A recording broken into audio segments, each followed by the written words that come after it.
It used to be that leather was an upscale premium material that companies boasted about to market their products.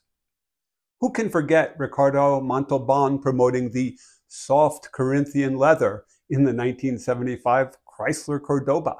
Cordoba. I request nothing beyond the thickly cushioned luxury of seats available even in soft Corinthian leather.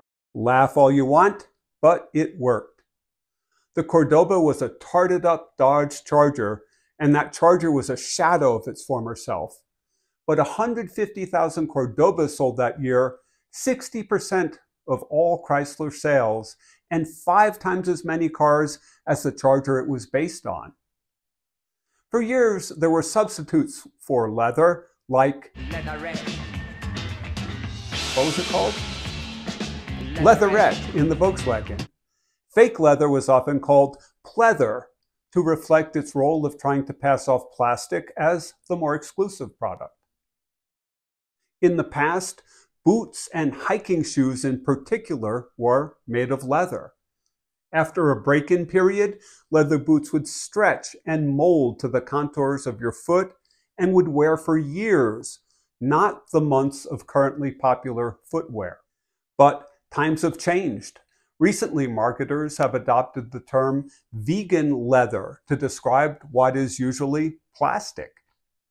Despite the fact that only 3% of the population is vegan, marketers seem to have decided that leather is undesirable and pleather is in. Now, I don't question the sincerity of vegans and animal rights activists. I have a niece who will not eat animals or wear their skin, and she's completely sincere and dedicated to her position, and that's her right. But neither am I convinced that plastic is more environmentally friendly. Leather is a natural product that biodegrades. Anyone who's had a 10-year-old car with a leather interior can tell you that. Plastic isn't biodegradable. Plus, plastic shoes wear out in months compared to leather shoes that can last for years.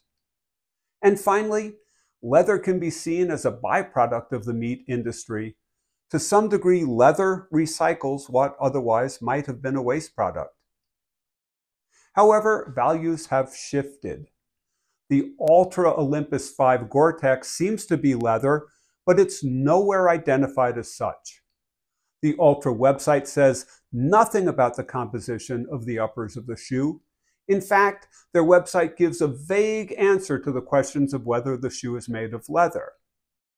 To the question, are these shoes leather? Ultra answered, all of our shoes that do not feature leather are vegan, which are the majority of our shoes. Gee, it sounds like that answer was written by a politician.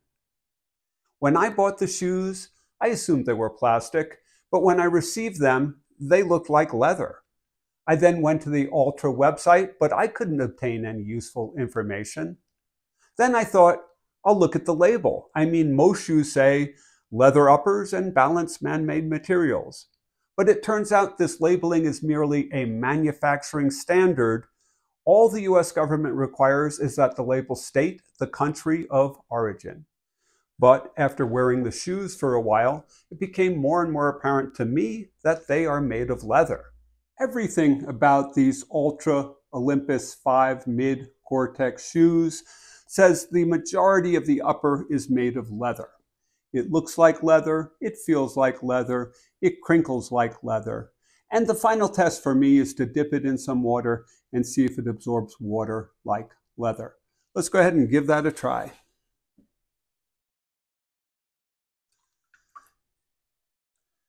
These shoes also soak in water like leather. In my experience, that's the only material that reacts this way when it gets wet. And for contrast, these are some Merrell Moabs, which used to be made with leather, but now are made exclusively with plastic. Let's see how that reacts in the water. You can see there is no water absorption into the plastic. My solid conclusion is these Ultras are made with leather, which I find to be a superior material, and I have no idea why they don't promote it that way and be honest on their website. But I guess it's evidence of changing values. Now, REI is probably the biggest single retailer of these shoes, and they acknowledge they're made of leather. And the final key, if the shoes were pleather, that is plastic, a federal regulation would require that they be labeled as such. Ironically, because they really are leather, Altra does not need to label them as leather or to disclose it to the public. Now, I guess values have changed to such a great degree that hiking shoe manufacturers hide the fact that their shoes are made of leather. Personally, I think leather shoes are more durable. I still think of leather as a premium product. But imagine the horror of my niece if she found out she was wearing leather shoes. Perhaps values have changed and leather is out of fashion, but I think manufacturers should disclose when their products are made of leather. To me, honesty is a value that never goes out of fashion. Thank you for watching.